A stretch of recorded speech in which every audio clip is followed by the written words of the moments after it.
Your Honors, fellow Filipinos, good afternoon. As we begin today the impeachment trial of the Vice President, and in the days ahead, this Court will undertake its constitutional task of receiving and weighing the parties' evidence, and ultimately to decide whether these pieces of evidence justify either a judgment, conviction, or acquittal, guided only by members' conscience and their oath to do impartial justice. The present undertaking of this Court, therefore, not only carries the weight of the Constitution, but also the imprint of our nation's history, because the Filipino people have shown that they never forget. We, as a nation, never forget. But why is the act of remembering important?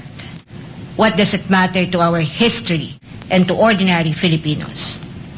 Because in this trial, prosecution proposes that unseat the Vice President elected to office by more than 32 million Filipino people, more than the number of votes cast for the sitting President, and much greater than any of the votes secured each of the members of the House of Representatives who now are here, prosecute her, and seek to undo this people's choice.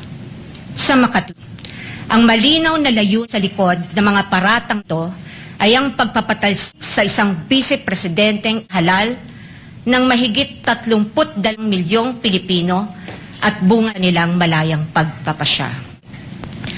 Whatever one's political position is, the reality of the prosecution now comes for this Court to remove a president chosen by an overwhelming number of the electorate. You all have heard the prosecution say repeatedly that it's because they seek accountability, that the people have a right to hold their leaders accountable. This is a matter of debate. Indeed, the people have a right to demand accountability from leaders. What we have yet to hear from the prosecution, however, is this. When the Constitution declared under Section 1, Article 11, that public office is a public trust and that public officers, employees, must at all times be accountable to the people, serve with utmost responsibility, integrity, loyalty, efficiency, act with patriotism and justice, and lead modest lives, the Constitution does not only speak to the Vice President. It also demands the same standards from prosecutors. Being public officers themselves, the public prosecutors and the members of the House of Representatives are all held to the same constitutional standard. And so we remember what history tells us. This is not the first time that members of the House of Representatives have attempted to remove Vice President, and in a manner not compliant with the Constitution.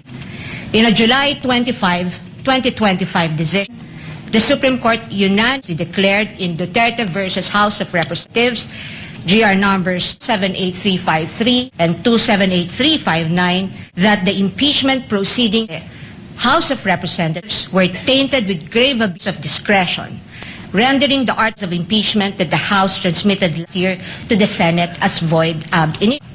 Early this year, the Supreme Court unanimously denied with finality the House of Representatives' motion for reconsideration of that decision, with a reminder that while impeachment is a powerful democratic process to call out corrupt and grave abuse, impeachment can be abused, and that impeachment should never be abused to maintain the hegemonic dominance of greed by shaming those who occupy high government positions into preventing them from doing what they were sworn to.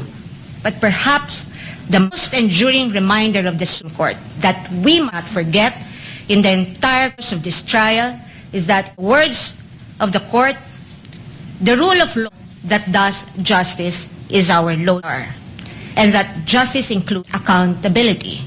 Justice includes fairness. Without fairness, there is abuse. This fairness is what our democracy is all about. It is in light of these reminders that we draw attention to certain fundamental legal principles that we must not forget throughout this trial.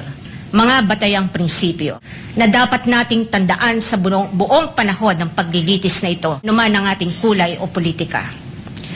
We are to be true and honest to our proclaimed values, the pursuit of accountability, justice, and integrity system of government. Then we must remain possessed of an unyielding resolve to ensure that the trial and judgment in this case are done in accordance with the command of the Constitution, the majesty of the law, and the discipline required by the rules. Otherwise, those who stand in sanctimonious judgment of the Vice President will send a clear message that the law can be bent when it suits the convenience of the powerful, and that justice can be sacrificed at the altar of partisan interests. Mahalagang tandaan ang mahigpit na paalala ng Korte Suprema. Impeachment is not purely political proceeding. It is primarily a legal, political, and constitutional mechanism.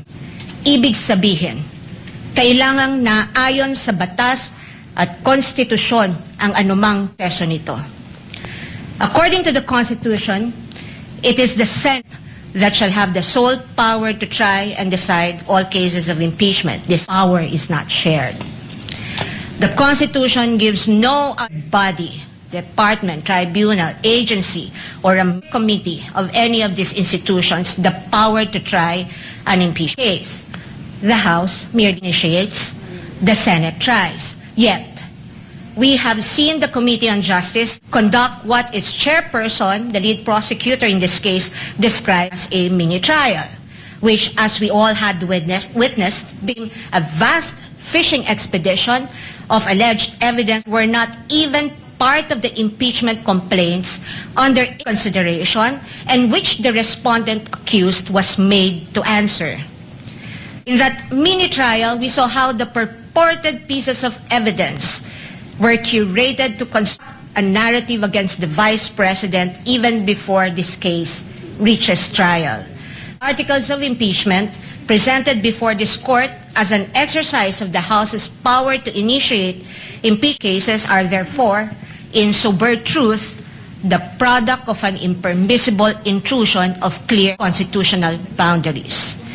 Over the course of the impeachment trial, the prosecution will attempt to convince this court and the court of public opinion that the allegations in the articles of impeachment are supported by material obtained during their mini-trial and that evidence exists to sustain a judgment of conviction. They will claim that the notices of suspension and disallowance issued by the COA and the COA decision denying the Vice President's appeal at disallowance support their accusations, with the release of that decision by the COA conveniently and coinciding with the committee hearings.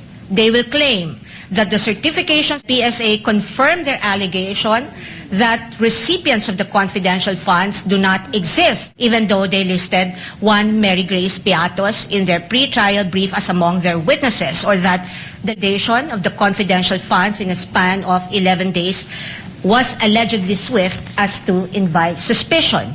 Prosecution will assert that the supposed NBI findings of similar signatures across a number of acknowledgement receipts submitted to the COA are supportive of their conclusion that the disbursements of the confidential funds were irregular. What the prosecution avoided informing the public so far are these: that it was the then Secretary of the Department of Budget and Management, Amena Pangandaman, who issued a memorandum for the President through Executive Secretary Lucas Bersamin on October 18, 2022, recommending the approval of the Office of the Vice President's request for confidential funds. That the Office of the President did in fact approve that recommendation of the DBM through a memorandum from the Executive Secretary dated November 28, 2022 and signed by former Executive Secretary Lucas Bersamin by order of the President. That on December 13, 2022, the DBM issued the Special Allotment Order number SARO-BMB-C-2-001-2004 signed by former Secretary Amena Pangandaman to call the request of financial assistance, subsidy, and confidential funds of the OVP that, notwithstanding the impending end of the fiscal year, the confidential funds were nonetheless released to the OVP on December 20, 2022 under documented approval process. That the COA decision is far from being final, that there is a pending motion for reconsideration of that decision that, assuming arguendo, the COA denies that MR today, or while this trial is ongoing, as could plausibly happen under the circumstance, the respondent accused still has legal remedies available under the law and rules and can file a petition to question the validity of any forthcoming resolution of the COA on the MR under Rule 64 via petition certiorari under Rule 65 of the Rules of Court, and more importantly, that nothing in the note disallowance or COA decision states any findings of supposed misuse of confidential funds as confirmed by Attorney Gloria Camora when she was asked this point during the committee hearing on April 14, 2026. Across all other articles, the prosecution will lay a landscape of what it deems to be their evidence in support of their speculations and conclusions. We are not strangers to all these accusations, precisely because this was not the first time these narratives were foisted into the minds of the general public. We have heard the same tales and stories of these accusations since 2024, when the House conducted Quadcom hearings and most recently the mini-trial of its Committee on Justice. But what we must not forget amid all these accusations is the fundamental legal principle that the burden of proof never shifts. The burden of proof never shifts. He who accuses must prove his allegation with evidence that meets not only the degree of proof required, but also meets the evidentiary standards of admissibility, credibility, relevance, materiality, and competence. We therefore should not lose sight of the core principle that the burden of proof is on the prosecution, and unless it discharges that burden, the accused need not even offer evidence on her behalf, and she will be entitled to an acquittal. This is the law then. This is the law now. And the underlying principle for this burden of proof is simple. Under our Constitution, every accused is presumed innocent until proven otherwise. An accused has in her favor the presumption of innocence, which the Bill of Rights guarantees. This also brings to fore the reality that, in the words of the Supreme Court in People v. Pagal, the individual citizen is but the speck of particle or molecule vis-a-vis the vast and overwhelming powers of government, and his only guarantee against oppression and tyranny are his fundamental liberties under the Bill of Rights, which shield him in times of need. Sa madaling salita, kinikilala ng ating saligang batas na sa bawat paglilitis, ang isang individual ay nahaharap sa malalim at napakalaking makinarya ng buong Estado. At ang tanging sandigan lamang niya laban sa anumang pang-aabuso ng kapangyarihan ay ang kanyang mga batayang karapatan sa ilalim ng ating konstitusyon. Kaya't mahalagang linawin na sa gitna ng pagtatangkang ikondisyon ang kaisipan ng mamamayang Pilipino at sa gitna ng walang humpay na komentaryo sa mga pampublikong espasyo, wala pang maituturing na anumang ebidensya o alegasyon na napapatunayan ng prosekusyon sa simpleng dahilan na ang bawat ebidensya ay kailangang dumaan muna paglilitis at pagsusuri ng korteng may tanging kapangyarihan sa ilalim ng ating saligang batas. Higit sa lahat, ang anumang paglilitis ay kailangang naayon sa itinatakda ng ating batas at konstitusyon at hindi lamang sa kagustuhan ng iilang may hawak ng kapangyarihan.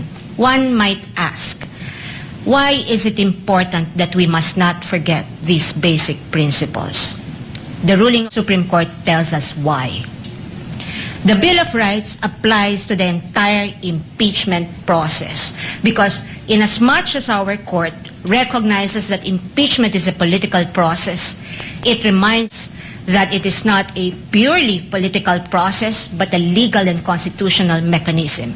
Thus, if we are to uphold the rule of law, serve justice, and invoke the accountability mechanism, then this court and we as a people must guarantee that all efforts to hold our leaders accountable must be done right. This we must not forget. I thank the court and the public for the privilege of your time. May God bless our country.